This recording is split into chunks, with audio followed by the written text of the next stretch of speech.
উত্তর কলকাতার একটা সরু গলি, যেখানে রোদ ঢুকতে দ্বিধা বোধ করে, আর বৃষ্টি নামলে তো কোনো কথাই নেই।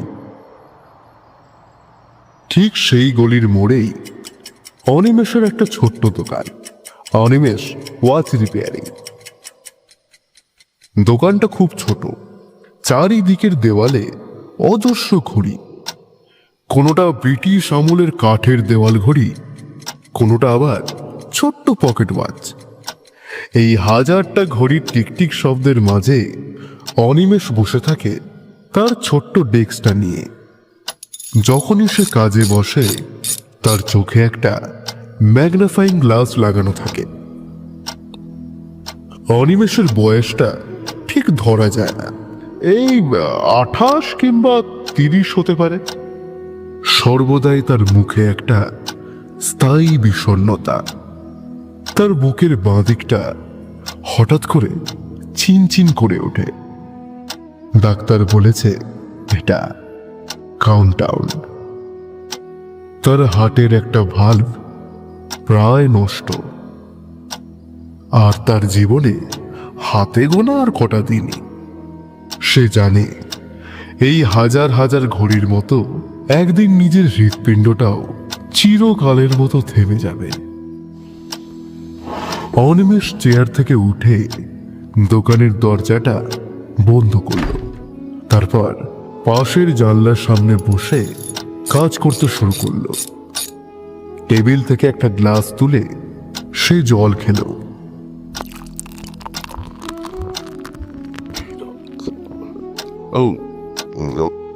অনিমেষের ঠোঁটটা শুকনো।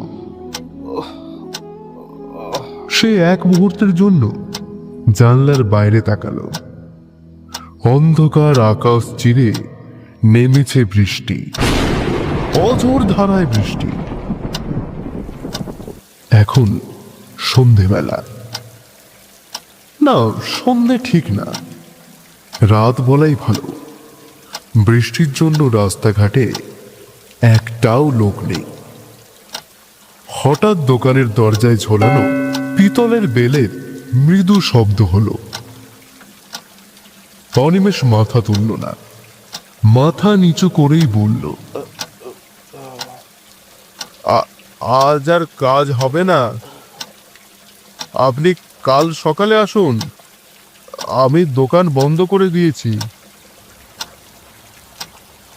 বাইরে থেকে আসা ভিজে বাতাসের শব্দের সাথে একটা খুব নরম কণ্ঠস্বর অনিমেষের কানে এলো। কাল? আমি কাল পর্যন্ত তো অপেক্ষা করতে পারবো না। আমার সময়টা যে আজকেই থেমে গেছে। কণ্ঠস্বরটা কেমন যেন বিষণ্ণ।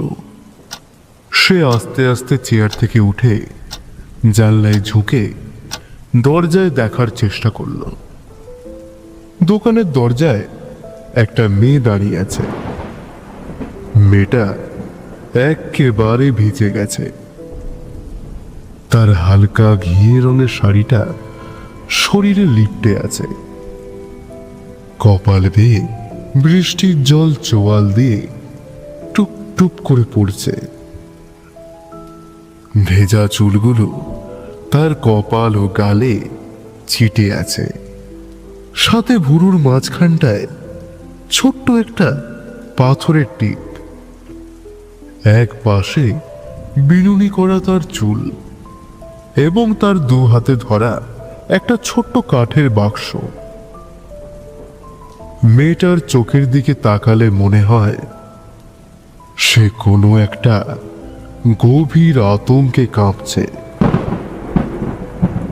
এ বাবা, এভাবে ভিজলেন কেন? আচ্ছা আচ্ছা, ভেতরে আসুন, ভেতরে আসুন। অনিমেষ জানলা দিয়ে সরে দরজাটা খুলল। সুলেখা এক পা করে ভেতরে ঢুকল। তার ভিজে পায়ের ছাপ পড়েছে দোকানের মেঝেতে। অনিমেষ সঙ্গে সঙ্গে ডেস্কের তলা থেকে একটা শুকনো তোয়ালে বের করে সুলেখার দিকে বাড়িয়ে দিল। সুলেখা তোয়ালেটা নিল না, শুধু কাঁপা কাঁপা হাতে সেই বাক্সটা অনিমেষের দিকে বাড়ি দিল। এটা দেখুন, এটা আজ বিকেলে বন্ধ হয়ে গেছে। আমি অনেক চেষ্টা করেছি, দম দিয়েছি, কিন্তু কিছুতেই চাকাটা ঘুরছে না। ভেতরে একটা পুরনো আমলে সোনার জল করা ঘড়ি। অনিমেষ একবার ঘড়িটার দিকে তাকিয়ে আবারও সুলেখার মুখের দিকে তাকালো। তার চোখে জল, বৃষ্টির জল নাকি চোখের জল বোঝা অসম্ভব। ঘড়ি বন্ধ হয়েছে বলে আপনি কাঁদছেন? এটা তো মেকানিক্যাল জিনিস, সারি দিলেই চলবে। এর জন্য এত অস্থির হওয়ার কি আছে? আপনি আপনি বুঝবেন না। এই ঘড়িটা যতক্ষণ চলে আমি ততক্ষণ জানি যে আমি বেঁচে আছি। এটা আমার বাবার শেষ স্মৃতি। বাবাকে খুব ভালোবাসতাম, আর বাবা ছাড়া আমার কেউ ছিল না। বাবা যখন মারা যান তখন এই ঘড়িটা তার হাতে ছিল। তিনি একদিন বলেছিলেন, এই ঘড়িটা যতক্ষণ চলবে জানবি আমি তোর আশেপাশেই আছি। একদম ঘাবড়াবি না, নিজের খেয়াল রাখবি। আজ বিকেলে যখন কাঁটা দুটো থতকে গেল, আমার মনে হলো আমার পুরো পৃথিবীটা শেষ হয়ে গেছে। আমি নিঃশ্বাস নিতে পারছি না। অনিমেষ আর বেশি কথা বলল না। সে দেখল সুলেখা থরথর করে কাঁপছে। ডেস্কে থাকা গরম জলের ফ্লাক্স থেকে অনিমেষ এক গ্লাস গরম জল সুলেখার দিকে বাড়িয়ে দিল। আহা, ঘাবড়াবেন না, আগে এটা খান, ঘড়িটা আমি দেখছি। সুলেখা সেই জলের গ্লাসটা ধরতে গেল, কিন্তু তার হাত এত কাঁপছিল যে জলটা ছিটকে মাটিতে পড়ল। অনিমেষ আর বেশি কিছু চিন্তা না করে সুলেখার দুটো হাত নিজের দু হাতের মুঠোয় ধরে নিল। নিস্তব্ধতা, শুধু দুজনের শ্বাস প্রশ্বাসের আওয়াজ শোনা গেল। অনিমেষ অবাক হয়ে দেখল সুলেখার দুটো হাত বরফের মতন ঠান্ডা, আর তার নিজের হাত, তার অসুস্থ হার্টের কারণে শরীরে সবসময় একটা জ্বর জ্বর ভাব থাকে। অনিমেষের হাতের উষ্ণতা ধীরে ধীরে সুলেখার হাতের বরফ গলাতে শুরু করল। সুলেখা চমকে গিয়ে অনিমেষের চোখের দিকে তাকালো। দুজনে খুবই কাছাকাছি অবস্থান। এক মুহূর্তের জন্য যেন দোকানের হাজারটা ঘড়ির শব্দ থেমে গেল। শুধু শোনা গেল অনিমেষের বুকের ভেতর সেই হৃৎপিণ্ডের আওয়াজ। আলতো করে সুলেখার হাতটা ধরে রেখে অনিমেষ বলল, ভয় পাবেন না, আমি বলছি তো, আমি ঘড়িটা এখনই ঠিক করে দিচ্ছি। আপনি একটু বসুন। আস্তে করে অনিমেষ হাতটা সরিয়ে নিল, কিন্তু সেই স্পর্শের অনুভূতিটা রয়েই গেল। আপনার হাতটা খুব গরম। আপনার কি জ্বর?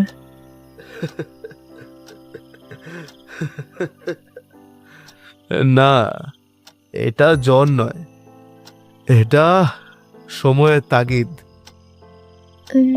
মানে? না, কিছু না। অনিমেষ কাজে মন দিল। সে খুব শান্তিপূর্ণভাবে ঘড়ির ঢাকনাটা খুলল। ভেতরে সব সূক্ষ্ম চাকা ও স্প্রিং। সে একটা আতশ কাঁচ নিয়ে ভেতরে দেখল সুলেখা টেবিলের উল্টো দিকে একটা পুরনো টুলে বসে অবাক হয়ে দেখতে থাকলো। হঠাৎ কারেন্টটা চলে গেল। দেখেছেন কি অবস্থা? যা দুর্যোগ, এটা হওয়ারই ছিল। দাঁড়ান দাঁড়ান দাঁড়ান, আমি কিছু একটা ব্যবস্থা করছি। এটা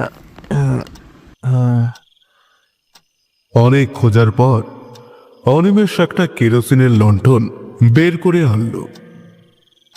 তারপর সেটাকে টেবিলে রেখে জ্বালিয়ে দিল। আলোর শিখাটা হালকা হালকা নড়ছে, সেই আলো পড়ছে তাদের মুখের উপরে। সুলেখা খুব শান্ত গলায় বলল, আপনি কতদিন ধরে এই কাজ করছেন? ছোটবেলা থেকে বাবা করতেন, আমি বাবার দেখে শিখেছি। আসলে ঘড়ি সারানো মানে শুধু যন্ত্র সারানো নয়, এটার মানে হলো কারুর থমকে যাওয়ার সময়কে আবার গতি দেওয়া। আপনার নাম সুলেখা, তাই না? আপনি আমার নাম জানলেন কি করে? আমি তো বলিনি। অনিমেষ এবার চশমার ফাঁক থেকে তাকিয়ে বলল, আপনার এই কাঠের বাক্সের গায়ে ছোট্ট করে খোদাই করা আছে সুলেখার জন্য বাবার ভালোবাসা। এই লণ্ঠনের আলোতে ওটা চকচক করছে। সুলেখা লজ্জা পেল। সে এবার জানলার বাইরে তাকালো। বৃষ্টিটা একটু কমেছে, কিন্তু মেঘের গর্জন এখনো থামেনি। আপনি কি একাই থাকেন এখানে? কই না তো, এই ঘড়িগুলো আছে তো। এরা কথা বলে না ঠিকই, কিন্তু এরাই আমার বন্ধু। এদের প্রত্যেকটার আলাদা আলাদা স্বভাব, কোনোটা খুব জেদি, কোনোটা আবার খুব নরম। আপনার এই ঘড়িটা যেমন একটু অভিমান করেছে, এটাকে একটু ভালোবাসা দিলেই দেখবেন আবারও চলতে শুরু করবে। বেশ অনেকক্ষণ সব চুপচাপ। আপনার বাবা হয়তো চাইতেন না যে এই ঘড়িটা কোনোদিন থামুক। ঘড়িটা খুব পুরনো হলেও এর ভেতরটা একদম পরিষ্কার, শুধু ছোট্ট একটা স্প্রিং আলগা ছিল, ঠিক আপনার মনের মতো। আমার মনের মতো মানে? অনিমেষ কাজ থামিয়ে একবার সুলেখার দিকে তাকালো। মানে মানে ট্রমা, আর আর কিছুই না। যেমন ধরুন, এই ঘড়িটা খারাপ হয়ে যাওয়ার পর আপনি এক মুহূর্তের জন্য থমকে গিয়েছিলেন, সেরকম এই ঘড়িটাও ঠিক আমাদের মনের মতো, একটু আঘাত পেলেই থমকে যায়। বড্ড নিষ্ঠুর, কিন্তু দেখুন এটা আবারও নতুন করে নিজের পথ চলা শুরু করলো। অনিমেষ সুলেখার দিকে ঘড়িটা ঘুরিয়ে ধরল। বন্ধ হয়ে যাওয়া ঘড়িটার টিকটিক শব্দ আবারও শুরু হলো। সুলেখা খুশিতে আত্মহারা। ও ঈশ্বর, উফ, চলছে। আপনি সত্যি সত্যি ম্যাজিক জানেন অনিমেষ। আবেগের বশে সুলেখা অনিমেষের হাতটা শক্ত করে ধরে নিল। এই স্পর্শে একটা অদ্ভুত অধিকার আছে। সুলেখা বুঝতে পারল না, কিন্তু অনিমেষ অনুভব করল তার হাতের তালু ঘামছে। তার শরীরের তাপমাত্রা ক্রমশই বাড়ছে। সে চট করে ঘড়িটা সুলেখার হাতে দিয়ে হাতটা সরিয়ে নিল।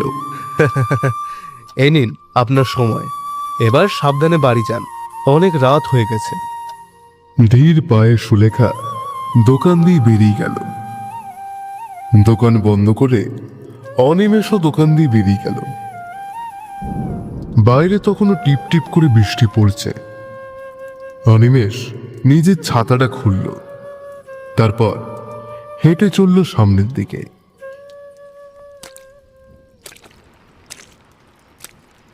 কিছুটা যেতেই সে ডান পাশে তাকালো। সুলেখা দাঁড়িয়ে আছে একটা বাস স্ট্যান্ডের ভেতরে। এ মা, বৃষ্টিটা না আজকে পুরো যা তা করছে। আপনি এখনো বাড়ি যাননি? আপনার বাড়ি কোথায়? ওই তো বিবেকানন্দ রোডের দিকে। যদি কিছু না মনে করেন তাহলে আমার সাথেই চলুন, আমি ওই রাস্তাতেই যাব। এই রাতে রিক্সা পাওয়া মুশকিল। যাবেন? আপনি আপনি যাবেন? মানে আপনার কষ্ট হবে না তো? আপনার শরীরটা কিন্তু একদম ভালো লাগছে না আমার। আপনার মুখটা ভীষণ ফ্যাকাশে দেখাচ্ছে। না, আবার সময় তো ফ্যাকাশে হওয়ারই কথা। চলুন, একটা বড় ছাতার নিচে দুজন মানুষ। এখন কারেন্ট এসে গেছে। গোটা রাস্তায় হলুদ ল্যাম্পপোস্টের আলো কত সুন্দর ছড়িয়ে ছিটিয়ে আছে। বৃষ্টির হাত থেকে সুলেখাকে বাঁচাতে অনিমেষ ছাতাটাকে বেশি করে সুলেখার দিকে হেলিয়ে ধরল। অনিমেষের ডান দিকের কাঁধটা ভিজে একাকার। হঠাৎ একটা বড় গাড়ি দ্রুত গতিতে পাশ থেকে চলে গেল। রাস্তার জল ছিটকে এলো সুলেখার দিকে। অনিমেষ এক মুহূর্তের মধ্যে নিজের শরীর দিয়ে সুলেখাকে আড়াল করল।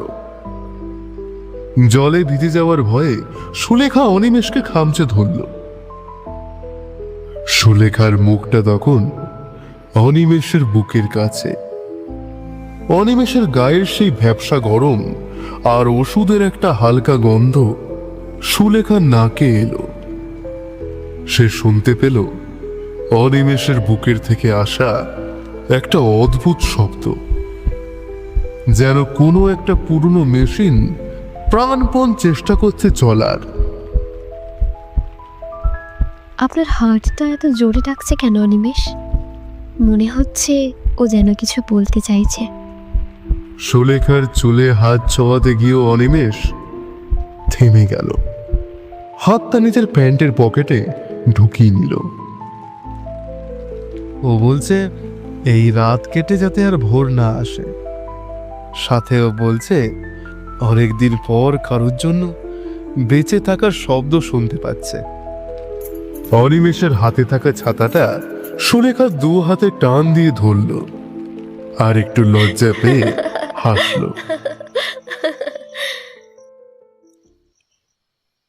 আর বৃষ্টি নেই। সুলেখার বাড়ির দরজার সামনে এসে তারা দাঁড়িয়ে পড়ল। পুরনো আমলের একটা বাড়ি। লোহার দরজার উপর লতানো মাধবী লতা দিয়ে এখনো টুপটুপ করে জল পড়ছে। সুলেখা ছাতার তলা থেকে বেরোতে গিয়েও আবারও ফিরে তাকালো। বলছি, কালকে আপনার দোকান খোলা থাকবে? ঘড়ি সারানোর দোকান কি কোনোদিন বন্ধ থাকতে পারে? সময়ের তো আর ছুটি নেই। কেন বলুন তো? না, মানে আমার নিজের হাত ঘড়িটারও মনে হয় একটু সার্ভিসিং দরকার ছিল। কাল বিকেলে কি একবার আসতে পারি? অনিমেষ একটু মৃদু হেসে মাথা চুলকালো। আপনি চাইলে এমনি আসতে পারেন, আমি থাকব যতক্ষণ এই ঘড়িটা। নিজের বুকের দিকে ইশারা করে অনিমেষ আবার বলল, যতক্ষণ এটা চালু আছে ততক্ষণ আমি ওই ডেস্কেই থাকবো। ঠিক আছে, কাল দেখা হবে। আর শোনো, এই প্রথম সে আপনি থেকে তুমিতে এলো। বাড়িতে গিয়ে আগে জামাটা বদলে নিও। তোমার শরীরটা আমার একদম ভালো ঠেকছে না। কেমন? আসলাম। কথাটা বলে সুলেখা ঘরের ভেতরে চলে গেল। অনিমেষ তখনও একা দাঁড়িয়ে থাকলো রাস্তার মাঝখানে। সে দেখল তার হাতটা কাঁপছে। সঙ্গে সঙ্গে সে তার পকেট থেকে একটা ছোট কৌটো বের করে একটা ওষুধ জিভের তলায় রাখলো। জল ছাড়াই গিলে ফেলল সেটা। সুলেখা, কালকের বিকেলটা আমার ভাগ্যে আছে তো? আমি তো ঘড়ি সারি, কিন্তু নিজের আয়ুর চাবিকাঠিটা যে কোথায় রাখা আছে আমার তো তা জানা নেই। অনিমেষ ঘরে ফিরে এলো। ভিজে জামা কাপড় বদলে খাটে বসলো। খাওয়ার ইচ্ছে করছে না তার। রাত 2টো। অনিমেষ বিছানায় শুয়ে আছে। জানলার বাইরের শহরটা একেবারে নিঝুম। সে উঠে নিজের ডায়েরিটা বের করল। সে ডায়েরির পাতা পাল্টে লেখা শুরু করল। আজ সুলেখার সাথে দেখা হলো। মেয়েটার ছোঁয়াটা আমি ভুলতে পারছি না। আমার সময় প্রায় শেষ। ভগবান, আমাকে আর কটা দিন সময় দাও। অন্তত সুলেখাকে প্রাণ ভরে দেখি। আজ সুলেখাকে নিজের খুব কাছের মনে হলো, খুব কাছের।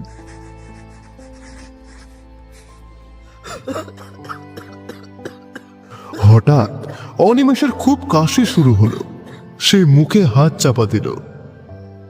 হাতটা সরিয়ে সে দেখল তাতে রক্তর ছিটে। অনিমেষ ভয় পেল না, সে হাসল, একটা করুণ হাসি।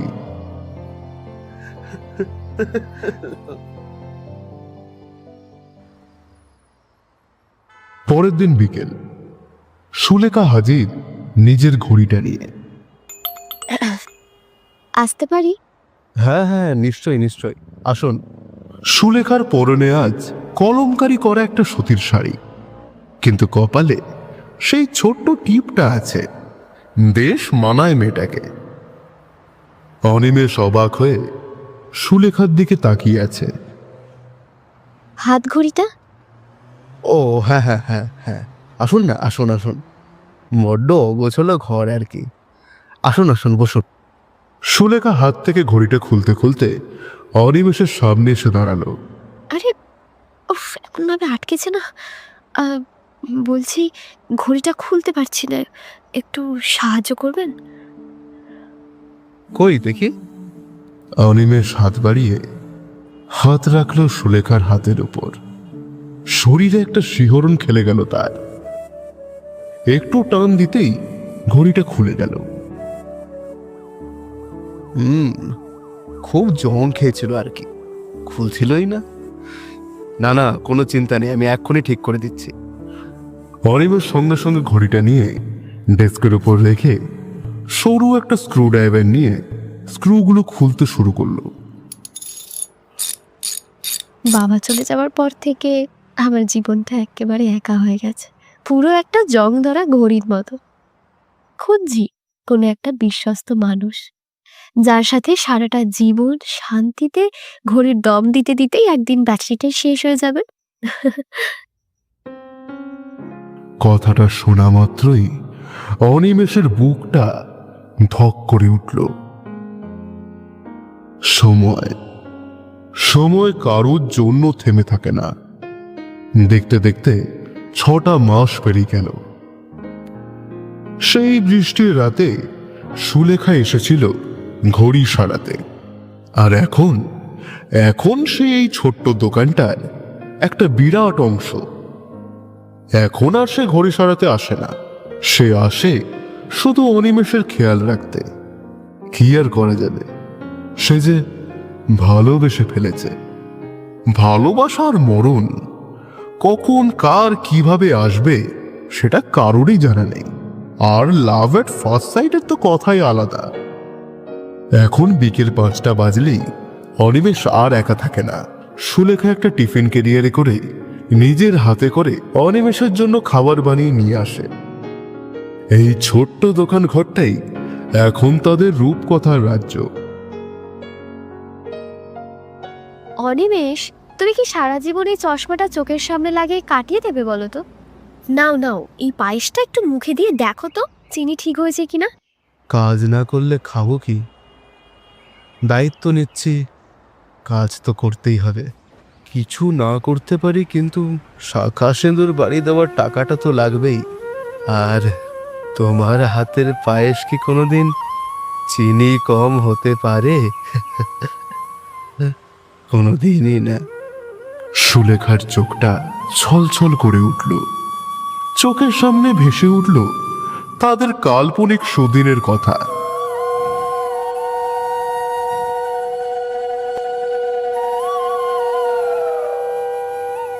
অনিমেষ পায়েসটা মুখে দিল, কিন্তু তার মন পড়ে আছে অন্য কোথাও।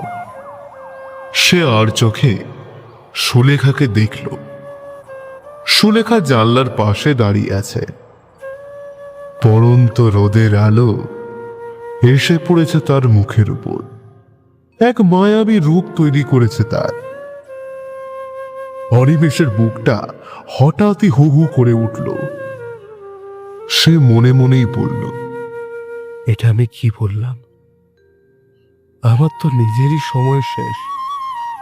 আমি সেখানে একটা মানুষকে স্বপ্ন দেখালাম। আগে যখন ডাক্তার বলেছিল তার আর বেশি দিন নেই, তখন তার খারাপ লাগেনি। সে ভাবত একা মানুষ, চলে গেলে কারই আর কি যায় আসবে। কিন্তু আজ আজ যে শাঁখা সিঁদুরের নামে সুলেখার হাসি ভরা মুখটা দেখে তার ভয় করছে।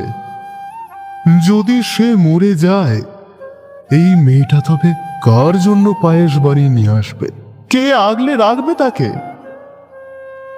সুলেখা, ভাবো, যদি কোনোদিন আমি দোকানটা না খুলতে পারি, ধরো যদি হঠাৎ একদিন শোনো অনিমেষ আর ঘড়ি সারে না। সুলেখা ধীর পায়ে অনিমেষের সামনে এলো। আবার ওই পাগলামি শুরু করলে? কেন কেন দোকান খুলবে না? আমি তো আসবো।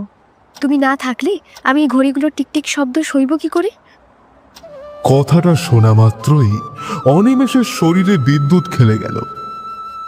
ভয়ে তার হাত পা থরথর করে কাঁপছে। হায় রে বিধাতা, জীবনের এ কি নিয়ম! একজন স্বপ্নে সংসার করছে, আর একজন তার যে হাতের আয়ু রেখা মুছে আসছে। আরো কটা মাস পেরিয়ে গেল। একদিন রাত বাড়তে থাকে। দোকানের ঝাঁপ বন্ধ করে ওরা দুজন এসে কুমোরটুলির ঘাটে বসে আছে। গঙ্গা থেকে হাওয়া এসে সুলেখার চুলে খেলা করছে। এলোমেলো চুলের ঝাপটা এসে লাগছে অনিমেষের মুখে। অনিমেষ সুলেখার কাঁধে হাত রাখল, সঙ্গে সঙ্গে সুলেখাও মাথা রাখল অনিমেষের বুকে। আগে অনিমেষ নিজের হৃৎপিণ্ডের আওয়াজ শুনে বিরক্ত হতো, কিন্তু আজ সুলেখা যখন তার বুকের উপর মাথা রেখে শান্তিতে চোখ বন্ধ করল, অনিমেষের ইচ্ছা করছে সময়টাকে এইখানেই থামিয়ে দিতে। না, এর আগে সে আর যেতে চায় না। ঈশ্বর, তবে কি আর একটু সময় দিতে পারো না? আমি তো বাঁচতে চাইনি কোনোদিন, কিন্তু এখন যে এই মেয়েটার জন্য আমার মরণপণ লড়াই করতে ইচ্ছা করছে ভগবান, মরণপণ লড়বো আমি। আমাকে আর একটু আয়ু দাও, আর কয়েকটা বছর। হঠাৎ অনিমেষের শ্বাস নিতে কষ্ট হতে শুরু করলো, কিন্তু সে সুলেখাকে বুঝতে দিল না। সে সুলেখার হাত দুটোকে শক্ত করে ধরল, এতটাই শক্ত যে সুলেখা একটু অবাক হয়ে মুখ তুলল। কি হয়েছে অনিমেষ? লাগছে তো, এত শক্ত করে ধরলে কেন? ভয় করছে সুলেখা, তোমাকে হারানোর ভয় করছে। মনে হচ্ছে যদি হাতটা ছেড়ে দিই, তুমি এই ভিড়ের মধ্যে হারিয়ে যাবে, একলা হয়ে যাবে তুমি, একদম একলা। সুলেখা নিজের হাত দিয়ে চেপে ধরল অনিমেষের মুখ। ধুর পাগল, ভালো সময় এসব কেউ বলে? ভরা সন্ধ্যেতে বাজে কথা বলতে নেই। আমি কোথাও যাব না। আমি তো তোমার হাতের ওই ঘড়িটার মতো, যে তোমার হাতের ছোঁয়া ছাড়া চলতেই জানে না। আবারও কটা বছর পেরিয়ে গেল। সময় যত এগোচ্ছে অনিমেষের শরীরের অবস্থা ততটাই খারাপ হচ্ছে। গত রাতে তার প্রচন্ড রক্তবমি হয়েছে। ডাক্তার স্পষ্ট জানিয়েছে সময় কিন্তু পেরিয়ে গেছে মিস্টার অনিমেষ। এখন শুধু আর কয়েকটা মাস, বড় জোর 2 মাস। এখন রাত 9টা। অনিমেষ নিজের ঘরে আছে। সে বিছানা থেকে উঠে আয়নার সামনে দাঁড়ালো। নিজের ফ্যাকাশে মুখটা দেখে সে শিউরে উঠল। অনিমেষ বুঝতে পারল সে সুলেখার জীবনে মস্ত গাঢ় অন্ধকার বয়ে আনছে। সুলেখা যত তাকে ভালোবাসবে তার মৃত্যুর পর তত বেশি কষ্ট পাবে। তার যে ভুল হয়ে গেছে ভালোবেসে, মন করছে নিজের চোখগুলোকে খামচে উবড়ে ফেলতে।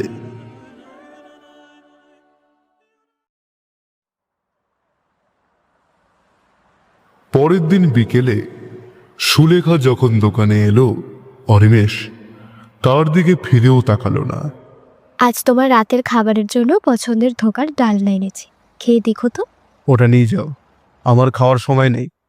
আর শোনো, কাল থেকে তুমি আর এখানে আসবে না। অনিমেষের ধমকে সুলেখা চমকে গেল। কি বললে? কেন? আমি কি কোনো ভুল করেছি? আমি আমি ক্ষমা চাইছি অনিমেষ, যদি অজান্তে আমি তোমাকে কোনো আঘাত দিয়ে থাকি, কিন্তু একটা ঘড়ির দিকে তাকিয়ে মনকে পাথর করে অনিমেষ বলল, কোনো ভুল করনি। আসলে আমি বুঝতে পেরেছি এই আদিক্ষেতা আমার আর ভালো লাগছে না। আমার কাজে মন বসছে না। আমার নিজের ব্যক্তিগত একটা জীবন আছে। তুমি রোজ এসে বসে থাকো, লোকে নানান রকম কথা বলছে, সে খেয়াল আছে তোমার? লোকে কি বলে তাতে আমাদের কি যায় আসে অনিমেষ? আমরা তো জানি আমরা একে অপরকে কতটা। সুলেখাকে থামিয়ে চিৎকার করে অনিমেষ বলল, আমি জানি না, আমি কোনো ভালোবাসা টালোবাসা বুঝি না। আমি শুধু বুঝি আমার কাজ। আমি স্বার্থপর। এখান থেকে যাও, বেরিয়ে যাও। আর কোনোদিন এই দোকানের সামনাসামনি আসবে না, আসবে না কোনোদিন। সুলেখা এক মুহূর্তের জন্য পাথর হয়ে দাঁড়িয়ে থাকলো। সে দেখতে পেল না ডেস্কের নিচে থাকা অনিমেষের হাত দুটো কিভাবে কাঁপছে। সে দেখতে পেল না অনিমেষের চোখ দিয়ে টপ টপ করে জল পড়ছে ডেস্কের উপর। সুলেখা শুধু দেখল একজন অপরিচিত অনিমেষকে, কঠোর, অমানবিক। সুলেখা আর একটা কথাও বলল না, চোখের জল মুছতে মুছতে দোকান থেকে ছুটে বেরিয়ে চলে গেল। শুধু থেকে গেল মিষ্টি আতরের সুগন্ধ। অনিমেষ ডেস্কে মাথা রেখে অঝরে কাঁদতে শুরু করলো। আমাকে ক্ষমা করে দিও সুলেখা।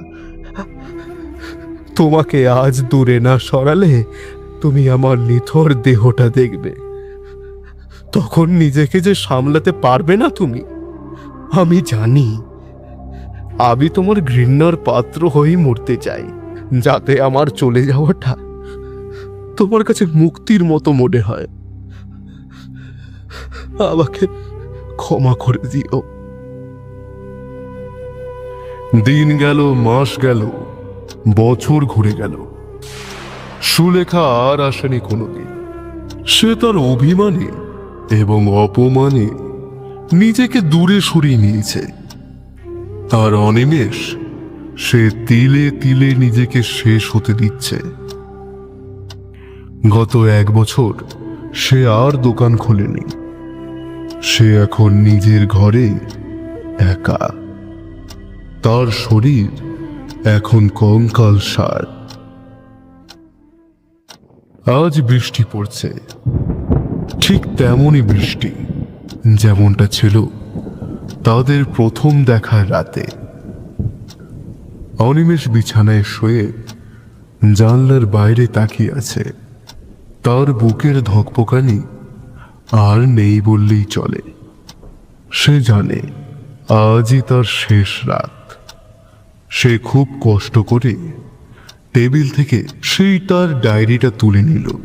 সাথে বিছানার তলা থেকে কটা পুরনো প্রেসক্রিপশন বের করল। ঘরের আরেক পাশের টেবিলে রাখা সুলেখার সে হাত ঘড়িটা, যেটা অনিমেষ কোনোদিনই ফেরত দেয়নি, ওটা এখন ঠিকঠাক চলছে। অনিমেষ একটা কলম তুলে কিছু লিখতে থাকলো সেই চিঠির মধ্যে। সুলেখা, সময় শেষ। আমি হারলাম না জিতলাম জানি না, কিন্তু তোমাকে ভালো রাখার জন্য আমি। অনিমেষ অনেক কিছু ডায়েরিতে লিখে রেখে দিল সুলেখার ঘড়িটার পাশে। তারপর খাটে শুয়ে চোখ বন্ধ করে একটা দীর্ঘ শ্বাস নিল।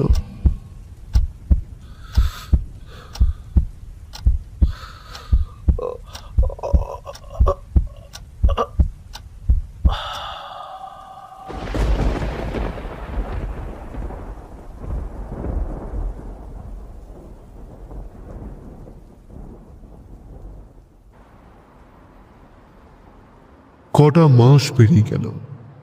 সুলেখা আজ আবারও এই গলির মোড়ে এসে দাঁড়িয়েছে। গত 1 বছর সে তার মনকে বুঝিয়েছে এই পথ দিয়ে সে আর কোনো দিন যাবে না। যে মানুষটা তাকে তুচ্ছ তাচ্ছিল্য করে তাড়িয়ে দিয়েছিল, গত রাতে তারই জন্য মনটা কেন একবার আনচান আনচান করে উঠল তার। সুলেখার কাছে একটা উড়ো খবর এসেছে। আজ অনিমেষের এই ছোট্ট দোকানটা নাকি চিরকালের মতো খালি হচ্ছে। মালিক পক্ষ দোকান ঘরটা ভেঙে ফেলতে চায়। দোকানের সামনে দাঁড়িয়ে সুলেখার বুকটা যেন হাহাকার করছে, যেন মনে হচ্ছে দামি কিছু হারিয়ে ফেলেছে সে।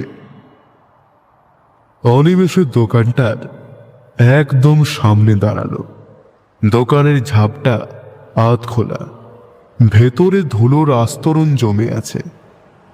সেই হাজারটা ঘড়ি যেগুলো একদিন টিক টিক শব্দে গান শোনাতো, আজ তারা সবাই চুপ, যেন তাদের কারিগর চলে যাওয়ার সাথে সাথে তারাও প্রাণ হারিয়েছে।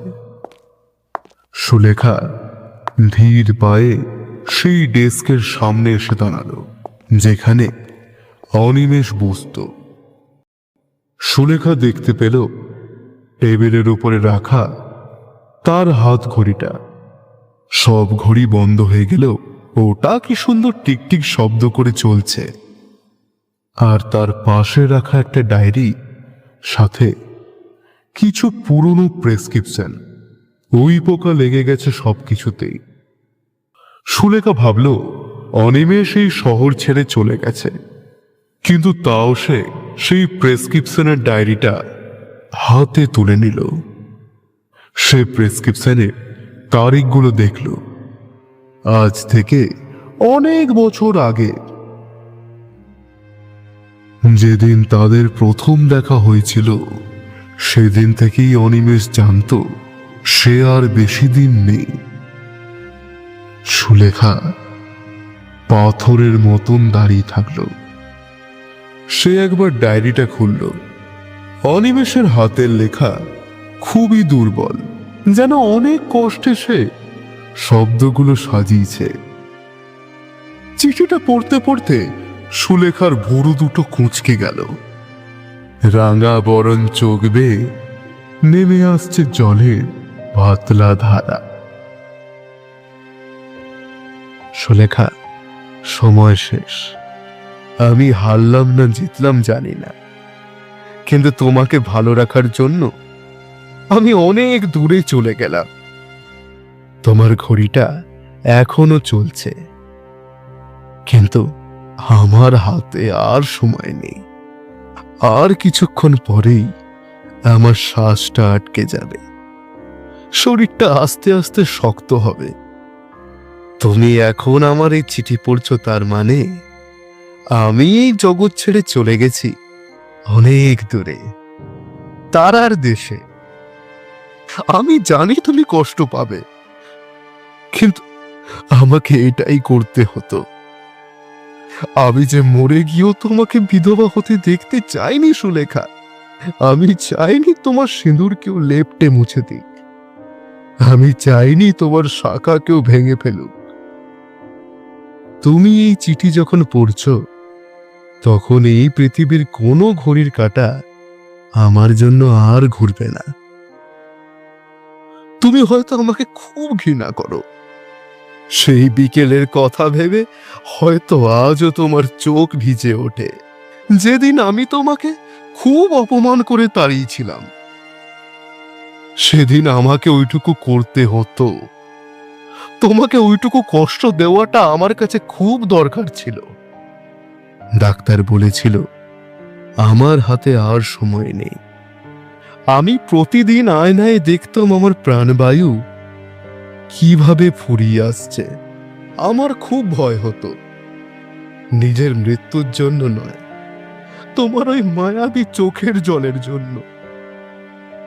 আমি যদি তোমাকে ভালোবেসে আগলে রাখতাম, তবে আজ আমার এই নিথর দেহটার সামনে বসে তুমি হয়তো পাগল হয়ে যেতে। আমি তোমার চোখের ভেতর আমার জন্য ঘৃণা দেখতে চেয়েছিলাম, কারণ ঘৃণা নিয়ে বেঁচে থাকা যায়, কিন্তু বুক ফাটা শোক নিয়ে যে বেঁচে থাকা খুব কঠিন। আমি তোমাকে তাড়িয়ে দিয়েছিলাম ঠিকই, কিন্তু গত 1 বছর প্রতিদিন বিকেলে আমি তোমার বাড়ির মোড়ে গিয়ে দাঁড়িয়েছি। তুমি দেখতে পাওনি, কিন্তু আমি দূর থেকে দেখেছি তোমাকে। আমি দেখেছি তোমার সেই হাসিটা আস্তে আস্তে ফিরে আসছে। আমার খুব ইচ্ছে করতো ছুটে গিয়ে তোমার দুটো হাত ধরি, কিন্তু নিজের হৃদস্পন্দন যখন শুনতাম তখন নিজেকে থামিয়ে নিতাম।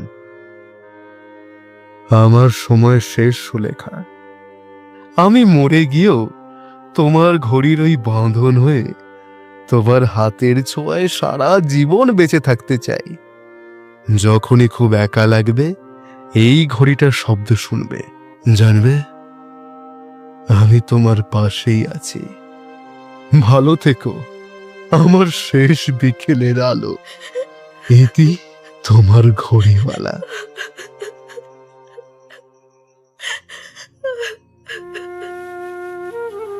সুলেখা চিঠিটাকে বুকে জড়িয়ে ধরল। এই ঘরে শুধু এখন কান্নার আওয়াজ। যে অনিমেষকে সে পাষাণ ভেবেছিল, সে আসলে তার জন্য নিজেকে নরক যন্ত্রণায় পুড়িয়েছে। সুলেখা চিৎকার করে বলতে চাইল, কেন এমন করলে অনিমেষ? কেন করলে? কেন আমাকে একটা সুযোগ দিলে না তোমার শেষ সময় পাশে থাকার? কেন করলে অনিমেষ? কিন্তু উত্তর দেওয়ার মতো কেউ নেই। শুধু সেই হাত ঘড়িটা সুলেখার হাতের মুঠোয় টিক টিক করে চলছে।